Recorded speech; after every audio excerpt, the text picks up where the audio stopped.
AI가 탭에 묻혔나요? 처음에는 GPT 탭 하나, 클로드 탭 하나면 충분해 보입니다. 그런데 일은 거기서 끝나지 않습니다. 노션, 피그마, 검색 결과까지 켜면 탭은 금방 늘어납니다. AI도 그 사이에 섞입니다. 조금 전 대화가 GPT였는지 클로드였는지부터 헷갈립니다. 어느 채팅방인지 먼저 찾게 됩니다. 여기서 문제는 답변이 나빠서가 아닙니다. AI를 어디에 놓고 쓰느냐의 문제입니다. 그래서 지금은 브라우저보다 윈도우스 데스크톱 앱을 먼저 엽니다. 시작점 자체를 바꾼 겁니다. 앱을 쓴다고 답변이 갑자기 좋아지는 건 아닙니다. 제가 느낀 차이는 작업 흐름에 있습니다. AI의 브라우저 안에 사이트 하나일 때와 다릅니다. 작업 표시줄에 별도 프로그램이 됩니다.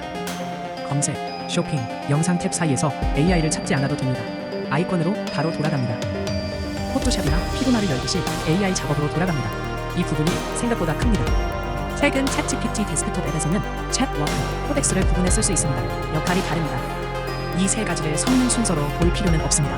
어떤 일을 맡길지로 나누는 편이 맞습니다. 디자이너 기준으로 챗은 회의 테이블에 가깝습니다. 생각을 펼치고 방향을 잡을 때 씁니다. 예를 들면 디자인 피드백 문장을 정리할 때 챗을 씁니다. 대화 자체가 작업의 중심입니다. 이 피드백을 부드럽게 정리해줘. 의도는 생기고 표현은 완곡하게 바꿔볼게요. Work는 제작 데스크에 가깝습니다. 자료와 파일을 주고 편집 가능한 결과물을 만들 때 씁니다. 이 장면의 핵심은 파일을 대화에 붙이는 것이 아닙니다. 자료를 결과물로 묶는 흐름입니다. 데스크톱에서는 허용한 로컬 폴더를 열어 필요한 파일을 쓸 수도 있습니다. 단 허용한 범위 안에서입니다. 코덱스는 로컬 작업실에 가깝습니다. 프로젝트 폴더의 파일을 읽고 수정하는 일에 맞습니다. 작은 HTML 도구를 만들거나 파일 수정 결과를 확인할 때 코덱스가 어울립니다. 세팅과 쓰임이 다릅니다. 코덱스는 일반 챗 기록과 별도 영역으로 관리됩니다. 그래서 작업 맥락을 분리하기 쉽습니다. 질문하고 생각을 나누는 일이면 챗입니다. 회의하듯 말을 주고받는 상황입니다. 자료를 하나의 결과물로 묶는 일이면 워크입니다. 문서, 리포트, 분석처럼 편집할 결과가 중심입니다. 컴퓨터 폴더의 파일을 실제로 다루는 일이면 코덱스입니다. 기준은 성능이 아니라 작업의 성격입니다. 정리하면 선택 기준은 간단합니다. 무엇을 할지에 따라 챗, 워크, 코덱스를 고르면 됩니다. 새 채팅보다 먼저 나눌 건 AI가 일할 작업방입니다. AI를 쓸 때마다 직업, 말투, 목적을 다시 설명하고 있다면 이는 신호입니다. 반대로 한 채팅방에 블로그, 외주, 일상을 전부 넣어도 다른 문제가 생깁니다. 저도 새 채팅에서는 같은 설명을 반복했고 오래된 방에서는 결정을 늦춰졌습니다. 그래서 챗GPT 프로젝트를 부수입, 블로그, 일상처럼 목적별로 나눴습니다. 프로젝트를 디자이너의 작업실로 보면 쉽습니다. 일마다 방이 따로 있는 구조입니다. 프로젝트 안에는 관련 채팅, 참고 파일, 지침을 모읍니다. 핵심은 섞지 않는 겁니다. 지침은 벽에 붙인 고정 브리프입니다. 말투, 역할, 금지사항을 여기에 둡니다. 참고 파일은 자료 선반입니다. 과거 글이나 가이드처럼 필요할 때 꺼내봅니다. 지금 보내는 메시지는 오늘의 작업 지시입니다. 지침이나 파일과 역할이 다릅니다.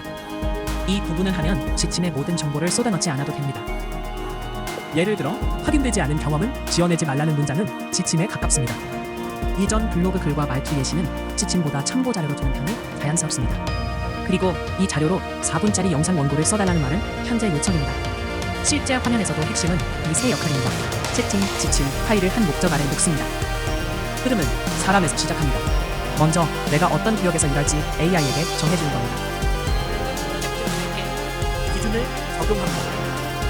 그 다음 오늘 할 요청만 입력합니다. 배경 설명 전체를 다시 복사할 필요가 줄어듭니다. 장점은 매번 처음 만난 사람처럼 자기소개하지 않아도 된다는 점입니다. 블로그 프로젝트에는 제 글의 어체와 금지사항, 이전 글 자료를 두면 됩니다. 일상 프로젝트에는 개인 기록을 둡니다. 그러면 블로그 기준과 섞이지 않습니다. 하지만 프로젝트가 완벽한 기억 장치라고 보면 안 됩니다. 여기서 오해가 생깁니다. 파일을 올렸다고 로컬 원본이 자동으로 최신 상태를 따라간다고 확정하면 안 됩니다. 채팅이 길어졌다고 중요한 결정이 모두 영구적으로 기억되는 것도 아닙니다. 계속 참고해야 하는 내용은 지침이나 기준 문서에 따로 남겨야 합니다. AI 도구를 쓰다 보면 어느 날 프로젝트 폴더에 낯선 파일들이 보입니다. readme.md, claude.md, agents.md 같은 이름이 보이면 개발자가 아니면 먼저 확장자부터 막힙니다. 그런데 MD는 특별한 AI 파일이 아닙니다. 글의 구조를 표시하는 텍스트 형식입니다. 예를 들어 샵 기호는 제목이 되고 하이픈은 목록이 됩니다. 표시가 단순해서 읽기 쉽습니다. 메모지로 비유하면 TXT는 흰 종이이고 MD는 정리 스티커가 붙은 메모지에 가깝습니다. 반대로 DOCX는 서식이 붙은 문서이고 PDF는 인쇄된 최종본처럼 고정된 결과물에 가깝습니다. 그래서 디자이너에게도 MD는 낯선 개발자 문법이 아니라 협업용 메모 형식에 가깝습니다. MD가 편한 첫 번째 이유는 프로그램이 달라도 열기 쉽다는 점입니다. 두 번째 이유는 제목과 규칙의 위계가 분명하다는 점입니다. AI에게도 구조가 보입니다. 세 번째 이유는 사람과 AI가 같은 파일을 읽기 좋다는 점입니다. 설명을 한 곳에 모을 수 있습니다. 또 코드 프로젝트 옆에 두기 쉽고 변경 기록을 비교하기도 좋습니다. 협업의 흔적이 남습니다. 여기서 진짜 헷갈리는 부분이 나옵니다. 같은 MD인데 왜 파일 이름은 여러 개일까요? readme.md는 사람에게 이 폴더가 무엇인지 소개하는 안내문입니다. 첫 화면 설명서에 가깝습니다. 실제 화면에서는 프로젝트 이름, 사용 목적, 기본 설명 같은 정보가 readme에 들어가는 경우가 많습니다. 클로드 MD는 클로드 코드가 프로젝트에서 계속 참고할 규칙을 적는 파일입니다. 여기에는 작업 방식, 파일 위치, 금지 행동처럼 매번 다시 설명하기 싫은 내용을 둡니다.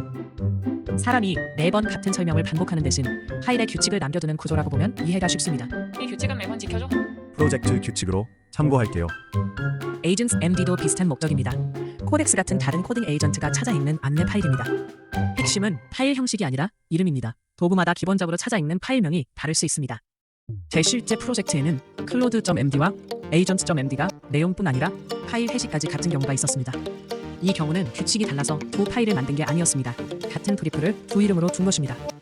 같은 촬영 브리프를 작업자마다 알아보는 파일명으로 한 곳씩 놓아둔 셈입니다. 하지만 여기서 조심해야 합니다.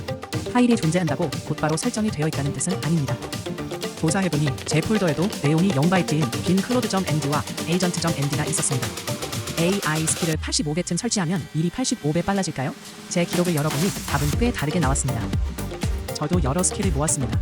그런데 실제 작업 기록을 확인해보니 설치한 개수와 결과에 관여한 개수는 전혀 같은 말이 아니었습니다. 이 이야기를 하려면 먼저 프로젝트 지침과 스킬을 나눠야 합니다. 둘 다 AI에게 주는 문서지만 쓰이는 위치와 목적이 다릅니다. 지침은 직원이 항상 지켜야 하는 사내 규칙에 가깝습니다. 확인되지 않은 내용을 만들지 말 것, 저장 위치, 기본 말투처럼 모든 작업에 깔립니다.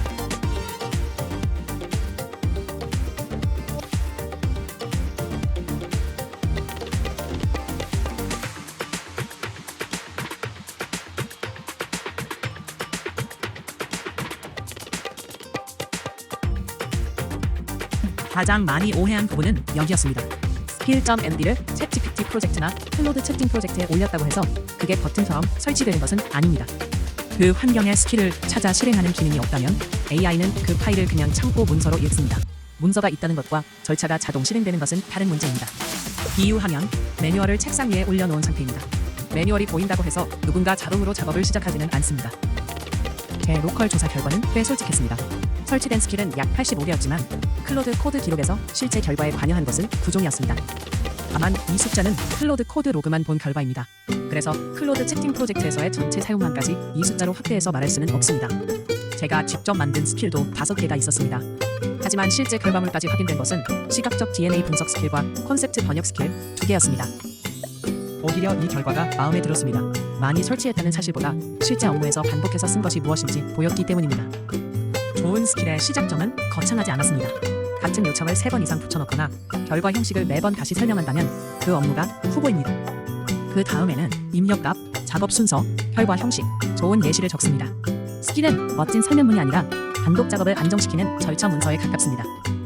초안을 만들었다면 실제 업무에서 3번 써봅니다. 그 과정에서 빠지는 단계, 애매한 입력값, 결과 형식의 흔들림을 보고 다시 고칩니다. 여기서 흐름은 사람에서 AI로 갔다가 다시 사람에게 돌아와야 합니다. AI가 문서화를 도울 수는 있지만 어떤 순서가 맞는지 판단하는 기준은 사람이 넣어야 합니다. 이 작업을 참여해줘. 필요 항목을 나눌게요. 판단은 내가 정한. 남의 스킬은 기능을 가져오는 데 도움이 됩니다. 하지만 내가 만든 스킬에는 내 업무에서 무엇을 먼저 보고 어디서 멈추는지 같은 판단 순서가 들어갑니다. 그래서 결론은 스킬 수가 많을수록 일을 잘한다는 쪽이 아니었습니다. 먼저 해야 할 일은 내가 반복하는 일을 정확히 아는 것이었습니다. 스킬을 더 설치하기 전에 먼저 사용 기록을 봐야 합니다. 거기에 실제로 나를 도와준 절차와 다음에 고칠 부분이 남아 있습니다.